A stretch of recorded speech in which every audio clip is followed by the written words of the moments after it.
Les hommes sont attirés de manière extraordinaire par les femmes qui savent ça. Bonjour à toutes, c'est Fabrice Julien, coach et auteur, notamment auteur du livre « Le trouver, le rencontrer, le garder, séduire votre homme idéal en impression à la quête ».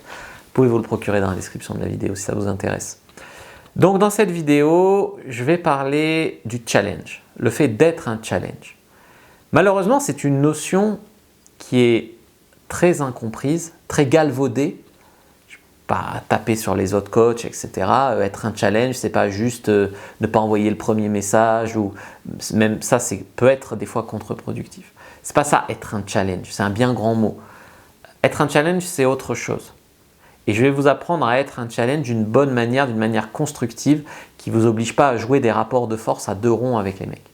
Parce que les mecs qui ne vous rappellent pas, par exemple, qui vous ghostent, peut-être que le mec, il a repéré une incompatibilité entre vous.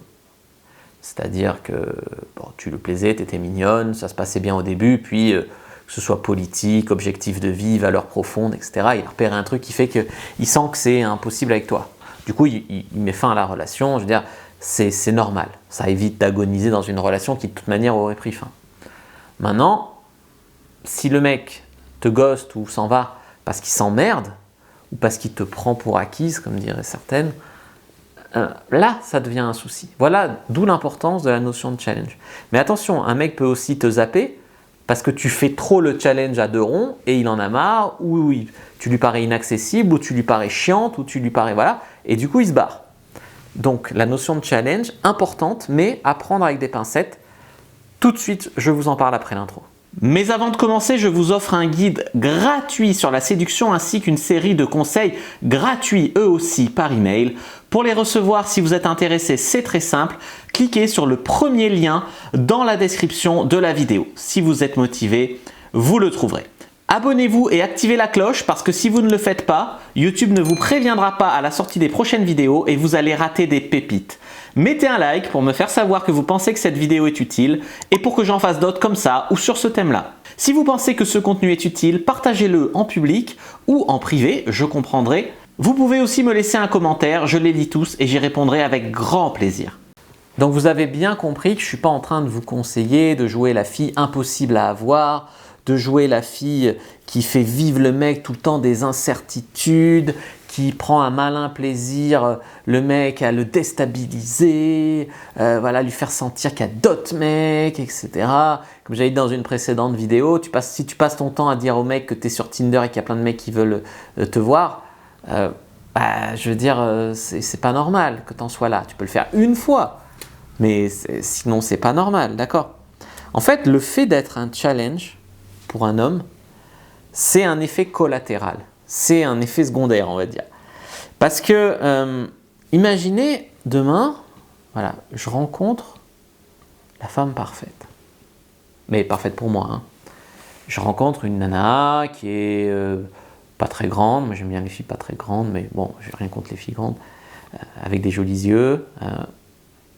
On se sourit, je lui souris. Du coup, je vais lui parler, elle me donne son numéro.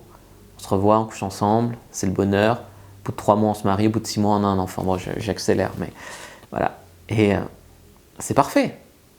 C'est parfait. Quel aurait été l'intérêt pour cette fille, au moment où je lui demandais son numéro, de me dire non, je ne donne pas mon numéro comme ça, à toi de deviner les derniers chiffres, ou à toi de me retrouver sur Facebook. Voilà. Je veux dire, quel aurait été son intérêt à rajouter des espèces de challenges à deux ronds au milieu d'un truc qui marche comme ça. C'est-à-dire, le challenge, il est déjà présent quand un homme drague une femme. Vous avez peut-être du mal à vous en rendre compte, mais déjà la vie est un challenge. Déjà être en vie ici est un challenge, mais la vie est un challenge. Aller parler à une fille est un challenge. Oser demander son numéro à une fille est un challenge. Oser lui proposer de se revoir et trouver un truc sympa à faire est un challenge. Oser essayer de l'embrasser est un challenge. Tout est un challenge, déjà. Tu vois? Déjà, tout est un challenge. Donc, une fois que vous avez compris ça, et à ma connaissance, je sais pas, j'ai regardé beaucoup de vidéos de mes collègues coach séduction en France, j'ai jamais entendu ça. Jamais. Pourtant, c'est la pure vérité. On vous dit toujours soit un challenge. Tu es déjà un challenge. Tu comprends? Par contre, là où il y a une subtilité, c'est ok, tu es un challenge. Mais à quel moment tu perds le challenge? À quel moment tu n'es plus un challenge? Tu n'es plus un challenge quand tu surcompenses une relation dysfonctionnelle pour essayer de la faire marcher, tu donnes tout et lui rien. Tu n'es plus un challenge quand tu deviens needy, désespérée, dépendante, pleureuse, supplieuse. Tu n'es pas un challenge quand tu veux te précipiter trop tôt, trop vite, trop souvent, tu l'étouffes. Voilà, quand tu perds tes notions de challenge. Tu n'es plus un challenge non plus quand tu es inaccessible. Quand, en force de rajouter du challenge avec des jeux de manipulation à deux ronds, à force de le déstabiliser, comme dirait l'autre, à force de faire du silence radio, à force de ci, de ça, le mec il se dit en fait elle veut pas, en fait je peux pas.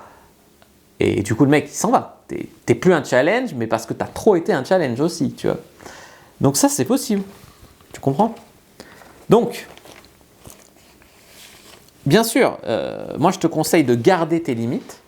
Garde bien tes frontières, tes limites, tes standards, en étant une femme toujours qui peut lier, qui peut connecter, qui peut être vulnérable, qui peut être sympa, et en communiquant, voilà.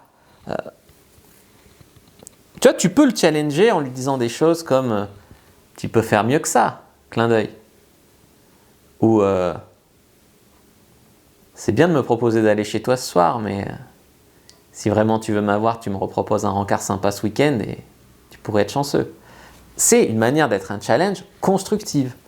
C'est pas quoi? Quoi? T'as cru que je suis comme ça, moi? T'as cru que quoi, là? T'as cru quoi, là? Casse-toi, va! Ça, c'est pas être un challenge, ça, c'est délirant. Dans un cas, t'as de l'agressivité, de la fermeture, je sais pas, un truc pseudo-princesse. Et dans un autre cas, tu as une fille qui est joueuse, sympa, qui montre bien ses limites, mais tu as quand même envie de persévérer. Tu vois, c'est comme le chat et la ficelle. Tu as envie de jouer avec la ficelle. Soit la ficelle, tu t'en désintéresses parce qu'elle bouge trop dans tous les sens, ou soit tu t'en désintéresses parce qu'elle bouge pas du tout. Le chat, il s'en désintéresse. Tu comprends la subtilité de ça, j'espère, quoi. Voilà. Donc, moi, j'ai un conseil. Au lieu d'avoir peur de le perdre, ce mec, vous devriez avoir peur de vous perdre, vous. À quoi ça sert de se perdre dans le côté froid, dans le côté je m'empêche de lui écrire à tout prix, tu vas te perdre. Je fais semblant que c'est pas ce que je veux alors que c'est ce que je veux. Je fais semblant de ne pas être intéressé, de ne pas être excité, de ne pas avoir envie de faire l'amour. Je fais semblant. À un moment, tu vas te perdre. Hein. Voilà. Non, par contre, tu peux rester joueuse, tu peux rester amicale, tu peux, voilà, ça, tout en maintenant les limites que tu veux vraiment maintenir, pas des limites inventées parce qu'on t'a dit sur YouTube qu'il fallait avoir telle limite. Non, les limites que toi, tu veux vraiment. Et quant au mec, le challenge qu'il a, j'ai déjà dit que tout était un challenge, que la vie était un challenge, que te draguer était un challenge, mais réussir sa vie, devenir quelqu'un de mieux, avoir un couple sain, grâce à toi et grâce à la relation, devenir un homme meilleur, c'est aussi un challenge pour lui. Et le mec, crois-moi, et j'en sais quelque chose, dès qu'une nana commence à te rabaisser ou à vouloir te rééduquer comme un gamin, on n'est plus dans le domaine du challenge. Demande-toi si tu as déjà, à force d'avoir peur d'être rabaissé toi-même, rabaissé un mec, demande-toi si, à force de vouloir le couple selon les conditions qu'on t'a dit, t'as pas essayé de rééduquer un mec comme un gamin. Si c'est le cas, c'est des habitudes à perdre. C'est pas ça être un challenge. Je pense que j'ai bien expliqué dans cette vidéo ce que c'est qu'être un challenge. N'hésitez pas à le résumer avec vos mots dans la description de la vidéo, à rejoindre le club VIP pour discuter de tout ça, me poser vos questions perso. Je vous dis à bientôt et que le dieu de la séduction soit avec vous les amis.